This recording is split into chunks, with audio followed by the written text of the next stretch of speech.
오늘은 우리를 부르신 이를 알므로라는 제목으로 우리 하나님 말씀 함께 나누도록 하겠습니다. 어제 베드로 후서를 우리가 보면서 아는 것과 믿는 것의 중요성에 대해서 말씀을 드렸는데, 베드로가 특별히 아는 것을 많이 강조를 했습니다. 그래서 2절에서 하나님과 우리 주 예수를 알므로 은혜와 평강이 임한다, 이렇게 말했고, 오늘 3절에서도 자기의 영광과 덕으로서 우리를 부르신 이를 알므로 생명과 경건에 속한 모든 것이 우리에게 주어진다 하는 것을 말함으로써 아는 것이 얼마나 중요한 것인가 하는 것을 베드로가 강조를 하고 있는 겁니다. 그러니까 이런 구절들을 보면 그리스도인들이 아는 것에 힘쓰지 않고 있다 하는 것이 굉장히 심각한 문제라 하는 것을 깨달으셔야 됩니다.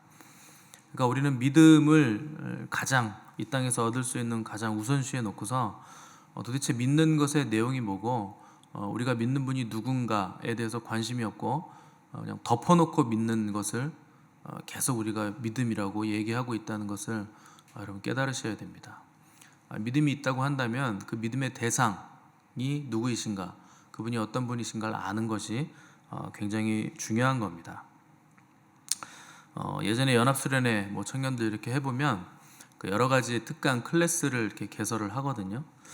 그럼 이제 사람들이 몰리는 클래스는 따로 정해져 있습니다. 보통 이성교제, 결혼 이런 데 많이 몰리고, 또 재정특강 여기 많이 몰리고, 또 은사개발 이런 데도 사람들이 꽤 많이 몰립니다. 근데 하나님은 누구신가, 예수 그리스도는 누구신가, 성령님은 누구신가, 이런 순수한 알매에 대한 클래스를 개설하면 거기는 사람이 없어요.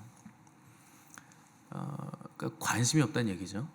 혹은 나는 이미 다 알고 있다 정도로 생각하기 때문에 하나님이 누구시고 성령님이 누구시고 예수 그리스도가 누구신지에 대한 특강에는 사람들이 관심도 없고 가지 않는 겁니다. 하나님이 누구신지 나는 다 알고 있다 하는 생각 때문에 사람들이 배우려고 생각을 안 하고 알려고 생각을 안 하는 겁니다.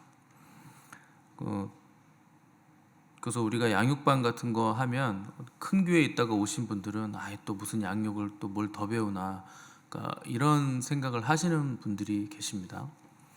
여러분 잘 생각해 보시면 하나님을 우리가 안다는 것 자체도 사실 말이 안 되죠. 우리가 하나님을 어떻게 압니까? 하나님 우리가 존재 자체가 다르신 분이고 우리가 영원토록 알아가도 알 수 없는 분이신데, 그럼에도 불구하고 하나님은 우리가 하나님 아는 것을 원하시기 때문에 우리는 하나님을 알기를 힘써야 되는 겁니다. 그 리차드 포스터라는 우리 시대 영성가가 피상성이 우리 시대의 저주다, 이런 말을 했습니다. 피상성이란 건 뭐냐면 그냥 겉만 핥고 지나간다는 거죠. 수박 겉핥기식으로 안다는 거죠. 그러니까 피상성이란 건 즉각적으로 내가 만족하고 싶다는 경향성입니다. 깊이를 추구하면서 깊이 파고 들어가지 않고 그냥 겉에 있는 것만 보고 즉각적으로 나는 알고 만족하고 싶다는 것이 피상성이죠. 그러니까 대가를 치르지 않는다.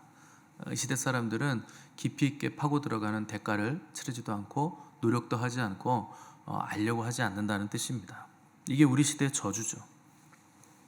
그러니까 하나님을 깊이 알고 주님을 깊이 알려면 그만한 대가를 치러야 됩니다. 그 자체가 무슨 참선을 하라거나 무슨 고행을 하라는 말이 아니고 하나님과의 인격적인 관계 안으로 들어가야 된다는 뜻입니다. 그래야 우리가 그분을 알 수 있기 때문에 그런 겁니다. 영원토록 알아가도 알지 못할 분을 우리가 다 알 수 없다고 해서 나는 몰라, 그냥 몰라도 돼 하는 식으로 생각한다는 것은 절대 하나님의 뜻이 아닙니다. 하나님이 구약의 호세아 선지자를 통해서 이 땅에는 진실도 없고 인애도 없고 결정적으로 하나님을 아는 지식이 없다, 이렇게 한탄했던 것을 여러분 우리가 성경을 통해서 알 수 있습니다. 그러면서 호세아 선지자가 덧붙이기를 내 백성이 지식이 없어서 망하는도다. 그 앞에 전제가 뭡니까? 하나님을 아는 지식이 없는데 이 백성은 하나님을 아는 지식이 없어서 망한다, 이 얘기를 하고 있는 거죠.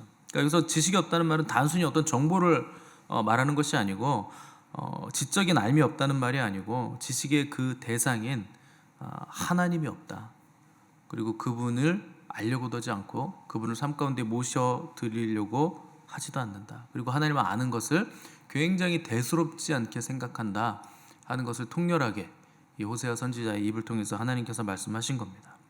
하나님을 모르기 때문에 하나님을 섬긴다고 하면서 또 다른 신들을 같이 섬기고 또 이방 신들을 섬기는 그 방법으로 하나님을 섬기려고 하는 그 무지가 이스라엘 백성들 가운데 팽배해 있었기 때문에 호세아가 이렇게 피눈물 나는 소리로 하나님의 마음을 외칠 수밖에 없었던 것이죠. 우상 숭배라는 건 영적인 음란이기 때문에 반드시 육적인 음란을 수반하게 돼 있습니다. 그 우상을 섬기듯이 자기의 삶도 이렇게 음란한 삶을 살게 돼 있고 결국에는 멸망하는 짐승과도 같은 삶을 살게 된다는 것이 우상 숭배의 원리상 삶의 패턴입니다. 이때 호세아 선지자는 피눈물을 흘리면서 오라 우리가 여호와께 돌아가자. 우리 다 같이 여호와께 돌아가자. 여호와께서 우리를 찢으셨다. 그러므로 우리가 여호와를 알자. 힘써 여호와를 알자. 그 여호와를 모르기 때문에 너희가 우상 숭배하는 거다. 여호와께 다시 돌아가자. 우리는 그를 버렸으나 그는 우리를 버리지 않을 것이다. 다시 싸매 주실 것이다. 이렇게 소리를 높였던 겁니다. 그 선지자라는 사람들은 하나님을 알고 하나님의 마음을 알아서 그분의 마음을 목놓아 외칠 수밖에 없는 사람들입니다. 왜냐하면 백성들이 그분을 모르기 때문에 그분을 오해하고 있고 그분을 모르기 때문에 하나님을 섬긴다고 하면서도 우상을 섬기고 그분을 모르기 때문에 하나님을 하나님처럼 섬기지 않고 우상 숭배와 똑같은 방법으로 우상 섬기듯이 이상하게 섬기니까 그분을 오해하고 있으니까 또 마땅히 하나님께 드려야 할 것들을 썩어질 것들에게 다 갖다 바치고 있으니까 백성들에게 피눈물 흘려가며 소리를 칠 수밖에 없었던 겁니다. 베드로는 오늘 본문 3절에서 그의 신기한 능력으로 생명과 경건에 속한 모든 것을 우리에게 주셨다 이렇게 기록을 했습니다. 신기한 능력으로 생명과 경건에 속한 모든 것을 우리에게 이미 주셨다는 겁니다. 이게 굉장한 말을 지금 한 구절로 그냥 요약을 해 놓은 겁니다. 그래서 우리가 가장 먼저 알아야 될 것은 그분이 신기한 능력의 주인이시다. 그 능력으로 모든 것을 우리에게 이미 주셨다 하는 걸 알아야 되는 겁니다. 그분이 천지를 창조하시고 노아 홍수를 일으키시고 이스라엘 백성들을 출애굽시키시고 홍해 바다를 가르시고 여리고를 무너뜨리시고 골리앗을 넘어뜨리시고 또 신약에 와서 우리 주님은 물로 포도주 만드시고 병자들을 고치시고 귀신들을 쫓아내시고 죽은 자 일으키시고 또 물 위를 걸으시고 죽었다가 죽음을 정복하고 살아나시고 부활하시고 승천하신 이 모든 신기한 능력들은 우리에게 뭘 주시기 위함인가? 생명과 경건에 속한 모든 것들을 우리에게 주시기 위해서 그 일들을 하셨다는 겁니다. 하나님이 하나님의 하나님 되심을 보여주시는 모든 이유도 그분이 우리에게 생명을 주시기 위해서 그 생명을 가진 자로서의 마땅한 삶인 경건한 생활을 할 수 있는 능력을 우리에게 주시기 위해서 그 모든 일을 행하셨다는 것이 베드로가 3절에서 얘기하고 있는 내용입니다. 생명은 우리 안에서 역사하는 하나님의 능력이죠. 그러니까 우리 내부에서 역사하는 하나님의 신기한 능력은 그 영원한 생명이고 다음에 능력은 우리 외부에서 역사하는 하나님의 신기한 능력입니다. 이 모든 일들의 시작이 어디서부터 시작되는 것인가? 그분이 누구이신지를 아는 것, 그것으로부터 이것들이 시작된다 하는 것이죠. 그래서 호세아 선지자를 비롯한 여러 선지자들이 우리가 여호와를 알자, 힘써 여호와를 알자, 그분이 누구신가, 왜 그런 일들을 행하셨는가를 알아야 된다는 겁니다. 호세아 선지자 당시 그 이스라엘 백성들의 죄는 세 가지였는데 진실이 없는 것, 인애가 없는 것, 그리고 결정적으로 하나님을 아는 지식이 없는 것, 이것이 이스라엘 백성들의 세 가지 죄였습니다. 하나님을 아는 지식이 없기 때문에 진실도 없고 인애도 없었다는 거죠. 그러니까 우리가 하나님을 아는 지식이 없다는 것이 죄가 된다는 것이 얼마나 심각한 문제인가 우리가 알아야 됩니다. 하나님을 모르는 건 죄입니다. 그래서 제가 그러잖아요. 몰랐어요. 모르는 게 죄예요. 왜 모르는 게 죄가 됩니까? 영생은 아는 것이잖아요. 하나님과 그의 보내신 자 예수 그리스도를 아는 것이 영생이라고 주님이 정의를 요한복음에서 내려주셨는데 그분을 모르는 게 죄입니다. 그러니까 모른다고 변명하는 것으로는 우리의 죄를 피해갈 수가 없는 겁니다. 그 모름 때문에 우리가 영생을 누리지 못하고 그 모름 때문에 지옥에 간다는 것이, 그러니까 우리가 하나님을 모른다는 것이 얼마나 심각한 문제이고 얼마나 큰 죄인가 하는 것을 우리가 절감해야 된다는 거죠. 하나님을 안다는 것은 우상을 숭배한다는 것과는 근본적으로 다른 겁니다. 우리가 그분을 안다 하는 것은, 야다 한다는 것은 인격적인 알미라고 제가 계속적으로 말씀을 드렸잖아요. 하나님은 그분과 인격적인 관계 안에 들어온 사람들에게만 그 신기한 능력으로 생명과 경건에 속한 모든 것을 부어주시는 겁니다.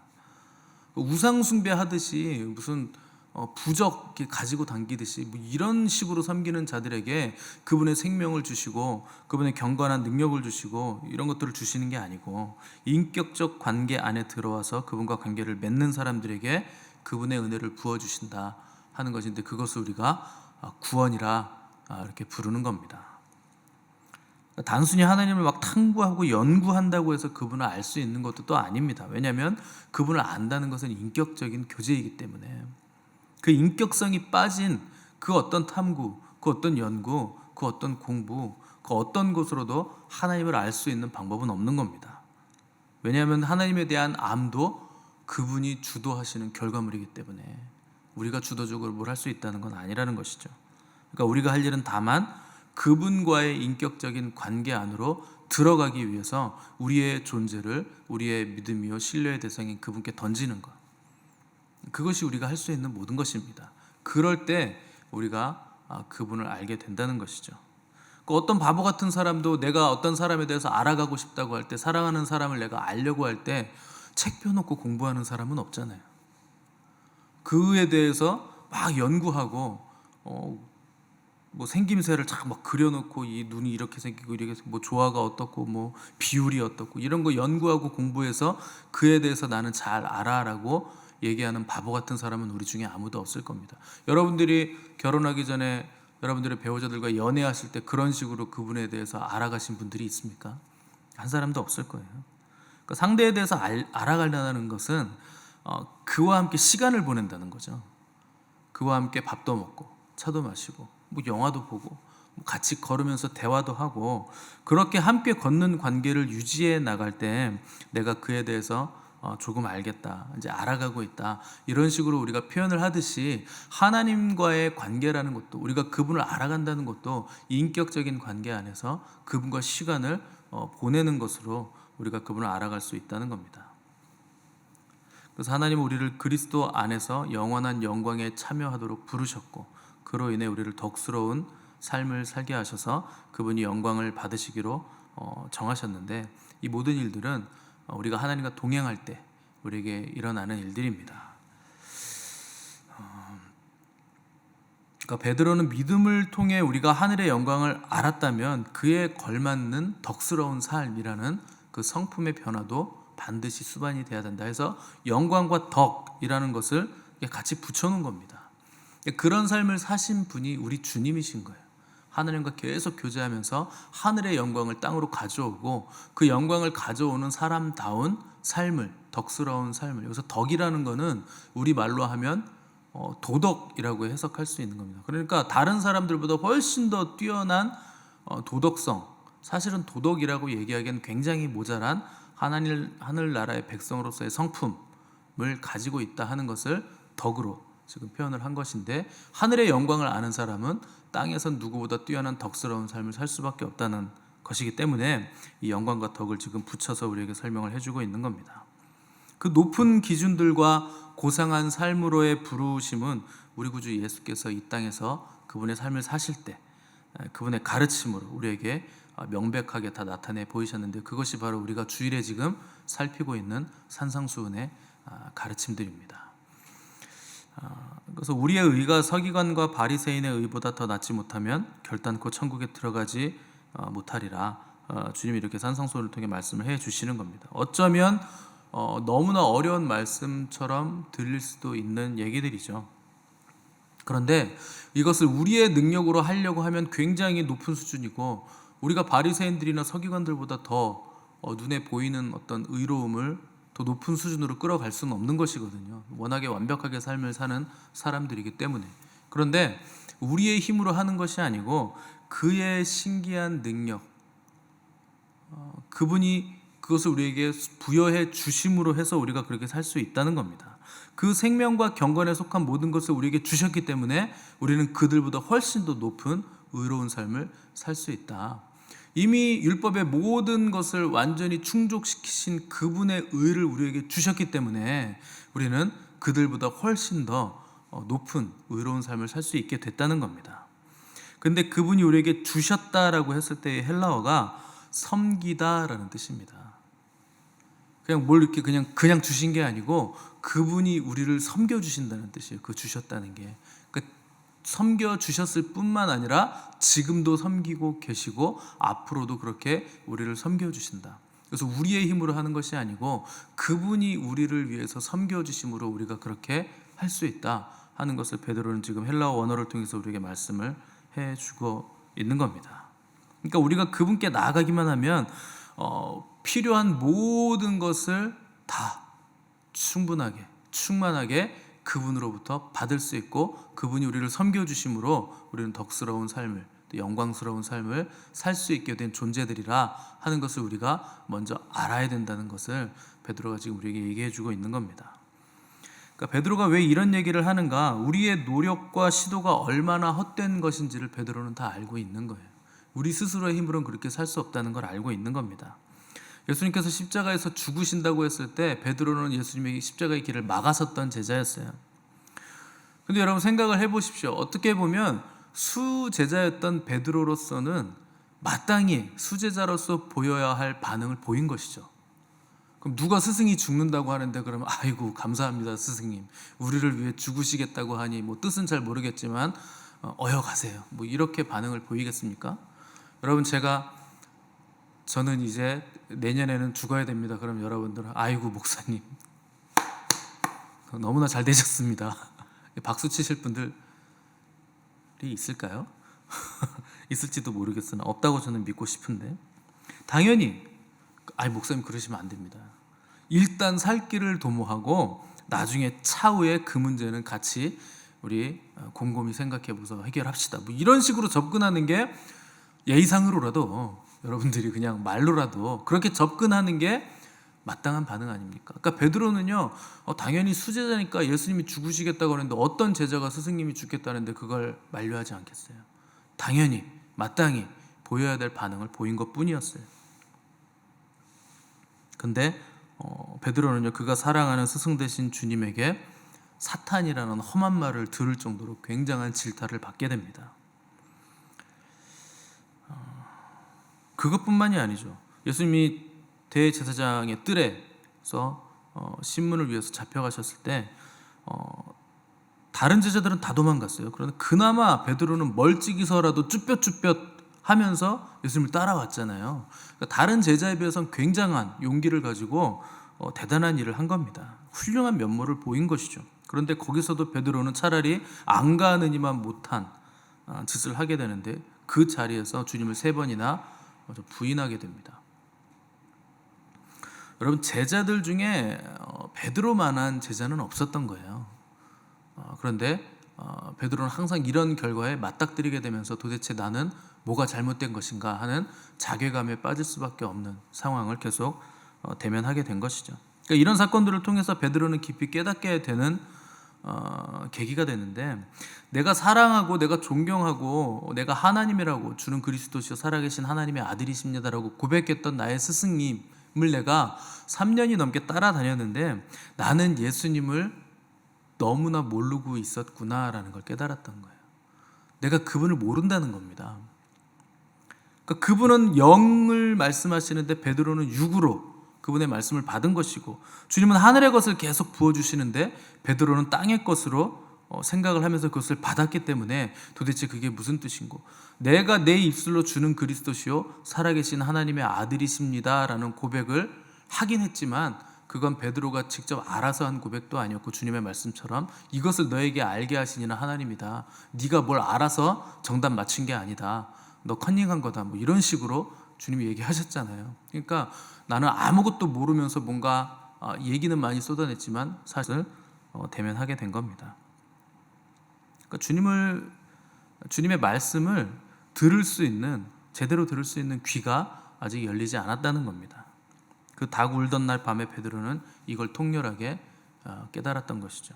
그런 베드로가 예수님이 예루살렘을 떠나지 말고 약속하신 것을 기다려라 하시고 승천하시고 나서 그분의 말씀에 순종해서 예루살렘 성 안에서 거길 떠나지 않고 그분이 약속하신 것을 기다릴 줄 아는 사람으로 변모가 된 거예요. 그동안은 자기가 잘난 맛에 뛰어다니고, 그동안은 내 생각대로 주님 안 돼요, 막아서고, 그러니까 자기 생각대로만 움직였던 베드로였는데 주님이 승천하시고 나니까 이제 주님의 말씀에 순종해서 앉아 있을 수 있게 됐다는 겁니다. 부활하신 주님께서 베드로에게 나타나셔서 하셨단 말이 있죠. 너 내 양을 먹여라, 내 양을 쳐라, 내 양을 먹여라. 원래 베드로 성격 같았으면 주님이 이제 승천하셨으니까 이 초대교회의 리더는 베드로잖아요. 그러니까 베드로는 양 찾으러 다녔어야죠. 주님이 내 양을 먹이라고 했으니까 이놈의 양들이 어디 있나, 내가 양을 찾으러 다녀야지. 그러니까 막 길길이 뛰어다닐 만도 한데 그러지 않았다는 거죠. 예루살렘 떠나지 말고 약속하신 것을 기다려라, 너 앉아 있어야 된다. 거기에 순종했다는 거죠. 그리고 마침내 오순절이 임했을 때, 약속하신 성령이 부어졌을 때, 그때 베드로는 성령으로 충만해져서 수많은 사람들을 구원해내는 초대교회 기둥 같은 존재로, 초대교회 수장으로 자기 맡은 바 역할을, 사명을 감당하는 사람으로 이제 변화가 되게 됐습니다. 성령이 임하시니까 생명과 경건에 속한 모든 것을 우리에게 부어주신 하나님의 뜻이 무엇인지, 그 신기한 능력을, 왜 그렇게 우리에게 능력을 보여주셨는지, 이 모든 것들을 베드로가 다 알게 돼서 결국에는 자기에게 주신 그 영광과 덕스러운 삶을 살 수 있는 존재로 이제 베드로가 변화가 됐다는 겁니다. 성령의 충만함으로 그렇게 됐다는 것이죠. 우리가 주님 한 분만으로 만족한다고 찬양은 하지만, 또 입술로 고백은 하지만, 때로는 주님 한 분만으로 부족하다고 생각할 때가 너무나 많죠. 우리가 받은 모든 것들이 다 귀합니다. 주님이 주시는 것, 하나님이 주시는 것들은 아주 작은 것 하나도 너무나 다 소중한 것들이기 때문에 다 귀하게 여겨야 됩니다. 그러나 그리스도보다 그런 것들이 귀한 것은 아닙니다. 주님보다 다른 것들이 더 귀한 것은 아니에요. 다 귀한 것은 맞지만, 베드로는 성령의 충만함을 통해서 예수 그리스도를 아는 것이 가장 귀하고 그것이 충분하고 충만한 것이라 하는 것을 깨달았던 사람입니다. 그래서 초대교회 성도들에게 알아야 된다, 그것을 알아야 된다 하는 것을 계속 반복적으로 말을 하는 것이고, 앞으로도 우리가 계속 그 알에 대한 것들을 우리가 살펴보게 될 것입니다. 많은 경우에 우리는 하나님 한 분 외에, 특별히 예수 그리스도 한 분 외에 더 많은 것을 우리가 알아야 되고 가져야 된다는 생각을 하게 됩니다. 그래서 예수 그리스도 플러스 성공, 예수 그리스도 플러스 번영, 예수 그리스도 플러스 상담, 예수 그리스도 플러스 무슨 심리학, 이런 것들을 계속 갖다 붙이는 거예요. 거기에 뭔가를 갖다 붙이면 내가 좀 더 우월할 것 같고, 거기에 뭔가 더 갖다 붙이면 내 부족함이 채워질 것 같겠지만, 여러분, 금에다가 금물을 가지고 금칠을 한다고 해서 그게 뭘 더해지고 귀해집니까? 쓸데없는 짓을 하고 있는 거죠. 금은 금 자체만으로 귀한 겁니다. 거기다 뭘 칠한다는 건 오히려 금의 가치를 떨어뜨리고 쓸데없는 짓을 하고 있는 것밖에 되지 않는 것이죠. 하나님이 원하시는 것은 우리가 하나님을 더 아는 것입니다. 주님이 우리에게 요구하시는 것도 우리가 주님을 더 알아가는 거죠. 우리가 주님을 알면 알수록 주님의 요구가 무엇인지도 우리가 알아갈 수 있는데, 우리가 주님을 알면 알수록 그분의 요구가 그분을 더 알아가야 된다는 것이라는 걸 알게 된다는 거죠. 말이 굉장히 어렵죠. 주님을 알수록 주님의 요구를 알아가게 되는데, 그분의 요구는 우리가 그분을 더 아는 것입니다. 그거 외에는 다른 거 필요 없다는 걸 점점 더 알아가게 된다는 거예요. 영원토록 알아가도 다 알지 못할 뿐이기 때문에 우리가 그분을 아는 것만으로도 사실 충분하다는 것을 베드로는 오늘 이 3절 말씀을 통해서 우리에게 도전을 해주고 있는 겁니다. 그거 외에 다른 거 덧붙일 필요가 없다는 것이죠.